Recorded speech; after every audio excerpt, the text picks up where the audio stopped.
Place maintenant à notre chronique du samedi. Retour sur info, on revient sur les émeutes qui ont éclaté en Tunisie.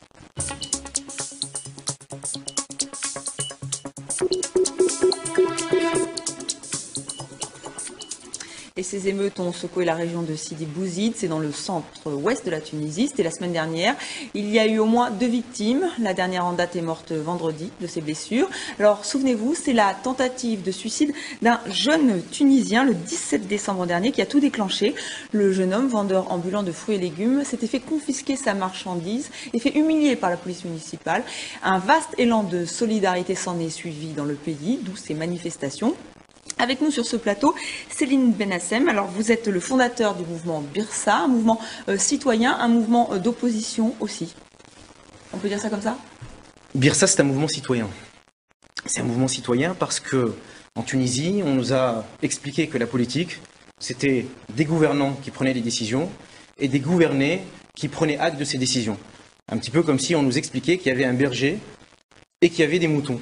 Et sauf que nous, on considère que nous ne sommes pas des moutons, mais des citoyens, et que nous pouvons collectivement décider de ce qu'on veut faire pour notre pays, ou décider de la manière dont on veut que notre pays progresse. Et c'est pour ça que ce mouvement est un mouvement citoyen. Vous, ce sont des Tunisiens de la diaspora, mais aussi de Tunisie? Ce sont des Tunisiens qui sont partout, en Tunisie et dans les 4 coins de la Tunisie, mais aussi à l'étranger, en France, en Angleterre, aux États-Unis et un petit peu partout. Et donc voilà pourquoi vous êtes sur ce plateau. Donc pour commenter avec nous donc ces manifestations, on aimerait beaucoup avoir votre point de vue. Déjà, qu'il y ait des manifestations en Tunisie, c'est rare. Et là, il y avait vraiment une dimension politique.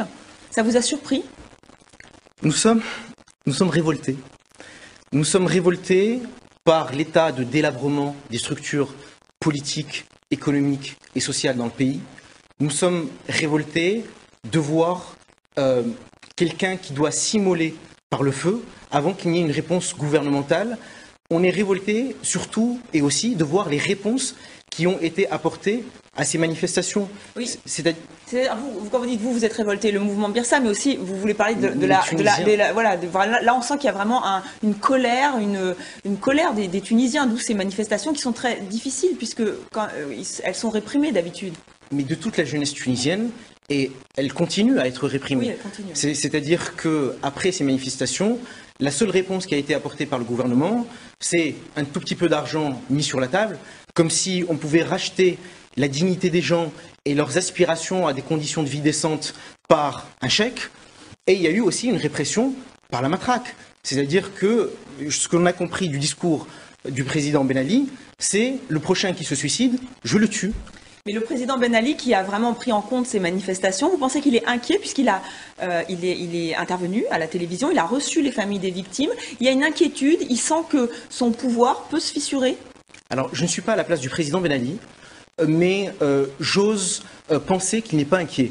Parce que, en bon politicien qu'il est, il serait inquiet s'il y avait une véritable force politique qui pourrait canaliser ce mouvement, le catalyser et porter les revendications du peuple pour aboutir à un renversement politique. Parce que là, ce sont des manifestations spontanées. Personne, selon vous, n'est derrière ces manifestations où il y a eu quand même les partis d'opposition qui ont participé.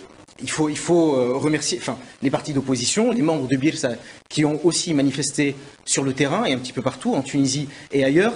Les partis d'opposition et certains syndicats ont été là, ont été présents.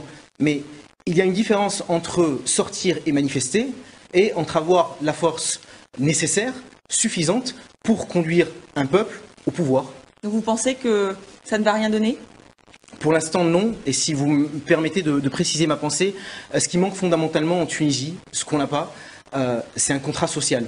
C'est vraiment la première réponse à apporter. C'est-à-dire qu'on nous a privés d'une discussion entre les citoyens pour savoir la direction qu'ils voulaient donner à leur pays. D'un trait, Bourguiba, en accédant au pouvoir, a fait un contrat social qu'il a signé seul et il a décidé de ce qu'il voulait pour les Tunisiens. Ben Ali, en arrivant également au pouvoir, a signé une charte avec des mouvements d'opposition ou des prétendus leaders de l'opposition qui ont décidé à la place du peuple. Jamais le peuple ne s'est réuni pour décider de ce qu'il voulait. Et c'est absolument... Vous espérez changer les choses avec ce mouvement Birsa. Merci, absolument. Merci beaucoup Céline Benassem d'avoir participé à ce premier retour sur info de l'année.